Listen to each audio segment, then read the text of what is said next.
Hola, bienvenidos a Español. Ya vamos en semana 8. Excelente, excelente. Muy bien. Vamos a empezar con lo que necesitan para la semana. Ok, necesitan sus papeles de vocabulario. Tienen dos, ¿sí? Uno para semana 8 y uno para semana 9. Bien. I gave you all the vocabulary for week 8 and week 9. So it's a lot of vocab, but we're going to take 2 weeks to learn it. Alright? So this week we're just going to learn this first page. Necesitan sus tarjetas, your cards. Sí, estos son... Bien, estos son para semana 8. These are for week 8. Y estos son para semana 9. ¿Sí? Week 9. Muy bien, entonces papel de vocabulario y las tarjetas de repaso, flashcards. Muy bien, y now the vocabulary on these sheets, the sheets doesn't always match up quite exactly with the cards. So I'm going to tell you what I want you to write on the back of these as we go along. Okay, so don't worry about writing them right away. Some of these are going to work for more than one word. For example, here I have this picture of this boy. That one is going to be artistic and creative. So we're going to put both of those words to go along with just one picture. So we're going to have quite a few of those on this guy with the thumbs up. He's going to be extroverted and enthusiastic. Or no, energetic. Energético y entusiástico. Bien? Or you can divide the words up because, you know, maybe you would want to use this one for energetic. Whichever one makes most sense to you. Sometimes it's difficult to find a picture that really goes along with the word you're trying to. So whatever makes most sense to you. But I'm just going to say, I'm going to tell you what I had in my head. But if you find a better way to help you remember, that's always good. Right. Y después tenemos este papel. I handed out this sheet. Now these are not all words that you have to know, but most of my students really enjoy getting this list. This is a reference sheet, and it has a bunch of words to describe, so you can use it to describe people, and everybody seems to really enjoy this section when you start being able to describe things and saying what people are like. So this is just for your information, and it can be kind of fun. A lot of these words are cognates, which are fun words because they sound really similar in English and in Spanish. For example, we have honest, honesto, we have impulsive, impulsivo, we have liberal, liberal, we have modern, moderno.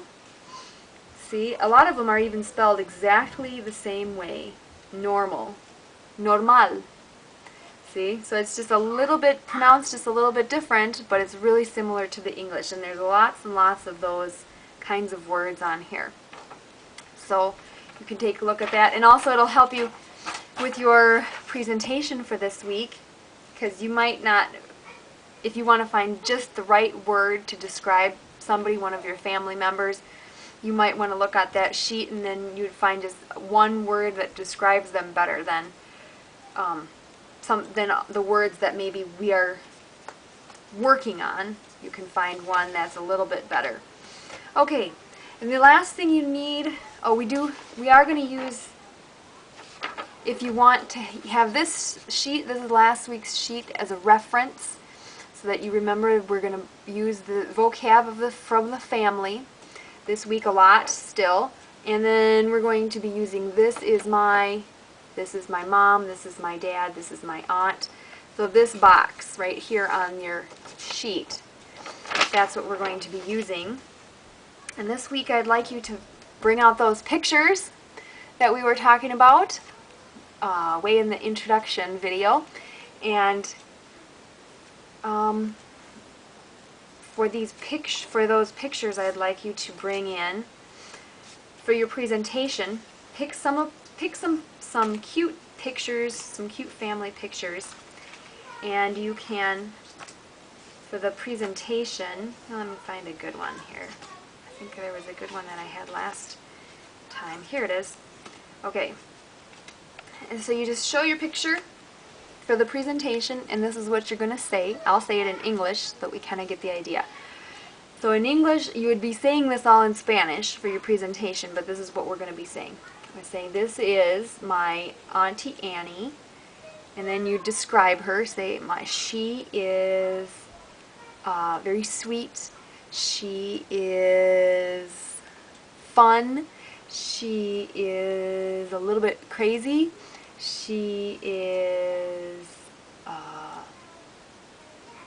don't think we have, she is an optimist. Okay, this is my grandpa. He is funny. He is a little bit short. He is also crazy. This is my Auntie Rachel. She is sweet. She is extroverted. She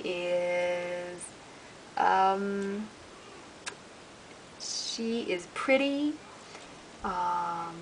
Okay, so you kind of get the idea. So in Spanish, I would say, esta es mi tía Annie.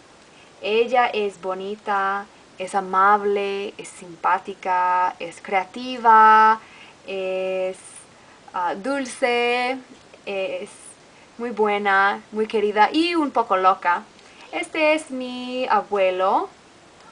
Él también es loco, es gracioso, es un poco bajo y un poco viejo. Esta es mi tía Rachel. Ella es muy querida, es muy amable, es graciosa, es bonita. Okay, so you can say, you don't have to say as many descriptions as I did. If you only want to say this is my Auntie Annie. She is nice. She is, or you just can say one thing about her. You can say she's creative. This is my grandpa. He is funny. This is my Auntie Rachel. She is sweet. Okay, so you could just do one description, but if you want to get really fancy and say a bunch, you can say as many as you want. Alright, and if all you want to do is just go and point at the picture and say, this is my Auntie Annie, this is my grandpa, this is my Auntie Rachel, that's fine too, wherever you feel comfortable, however much you feel comfortable doing. Okay, so try it out. Try out as much as you can. Alright, let's talk about, so those are the things that you need, your sheets and your pictures. Let's talk about persons. Alright, in language we have 3 persons. We have, number 1 is, whenever we talk about I like, I see, me, that is the first person. That's number 1. So whenever you're having a conversation, whenever you are talking, right now, I'm talking to you. So there's usually you can only talk to one person really at a time, or I guess you could talk to a whole group of people. Doesn't usually work when a bunch of people are all talking at once. You can only really pay attention to one person who is talking, right? So there's an I and there's a you.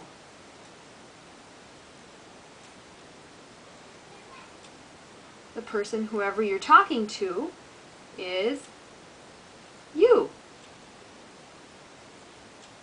So I am talking to you. So I'm talking, So I'm the first person, and you are the second person in the conversation because you're listening. So if you start talking, then you would be the first person, and you say you, I'm the second person then because I'm the one listening. So we can be talk about me, I like, I see, I do, I eat. Then we talk about you see, you like, you do, you wear, you go. Alright, and then so we've got one person, two persons. And the conversation always happens here, right? Between these two people. And what we talk about, we can talk about me, we can talk about you, or we can talk about other people. We can talk about a cat. We can talk about a tree. We can talk about love. So anything else that you talk about, anything else outside of me and you that we talk about is number 3. They shouldn't even call it a person because it can be anything else in the whole world that we're talking about. That's in the third person. Alright, so we touched on this a little bit last week. Okay? So they always list it like this. You have the verb on top. And if this is confusing, that's okay. But it comes up a lot, and it is helpful. It can be helpful. If you don't find it helpful, then just forget about it. It's fine. Okay, but I'm just going to show you. Anyways, so we're going to put to have, which is tener, to have. This is called the infinitive. Okay? Then we have the first person, I have, yo tengo.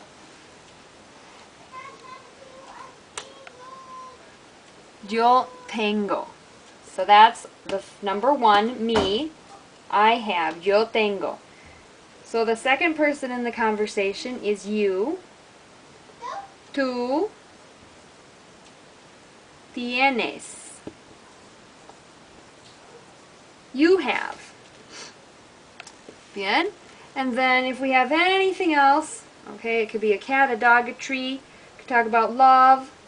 We could say love has many colors. Muy bien. Tiene. Okay, we'll say mi mamá. Mi mamá. Mamá. Mi mamá tiene. Okay? So we looked at that one last week, so we're going to look at, we've kind of touched on this one a little bit, but we're going to do another word that has first, second, and third persons. Okay, to be, ser. Okay, yo, oh, I should put number 1 there, shouldn't I? Number 1, yo soy. Okay, we've kind of looked at that last week because we said I am, yo soy Señora Lindemann. See? I am Señora Lindemann. Número 2, you, tú eres. We haven't really done that one yet. Tú eres. You are. Tú eres un estudiante. You are a student. Okay, and this one can be él, ella, la chica, él, he is. Es. And we've used that one quite a bit too. Es. Él es. This week, we're still going to continue to use this one the most. Es. But I wanted you to start seeing, next week we're going to focus on using this one and this one. You are, I am, you are. Okay, but this week we're still going to focus on this one. We're going to be talking about our family. He is. I wanted to show you one more. Okay? So we have the three persons, but now we can say he is, or what if we have a bunch of things? We have the tree, el árbol. I'm going to write that in Spanish. El árbol. El árbol es, but what if we have lots of trees? Okay, then we have to be able to make this plural. So we go los árboles son. Okay, remember we kind of touched on that I think before. So this is when you want to make it plural. Es and son. So again, for this week, let's just focus on es, which really sounds similar to is in English. So the tree is, or my grandpa is funny, my grandma is creative. Okay? I just wanted to present that because then next week when we go through it again, next week it'll be a little bit more familiar. Okay, but for this week we're just going to work on is. Okay, and also during your presentation, I forgot, so I get to ask you questions too. So you're going to present and show your family pictures, and then I'm going to ask you a couple questions. For example, ¿Qué tiene puesto? ¿Qué tiene puesto tu abuelo? What does your grandpa have on? And you have to describe what he is wearing. So you'd say, mi abuelo tiene puesto una camisa azul, blanca, verde y pantalones de blue jean. ¿Qué tiene puesto tu tía Rachel? Rachel tiene puesto una camisa roja y pantalones de blue jean. Bien? So I can ask you that, or I can ask you ¿Cuántos años tiene tu prima Mariah? Okay? So I'm going to ask you some questions. I'm going to ask you how old they are and what they're wearing after you do your presentation. Okay? So just so you know that that's coming. Let's see, what else do we have? We have, okay, I think that's it for what we have. All right. So, adiós. Nos vemos el viernes. Have fun watching the videos for this week.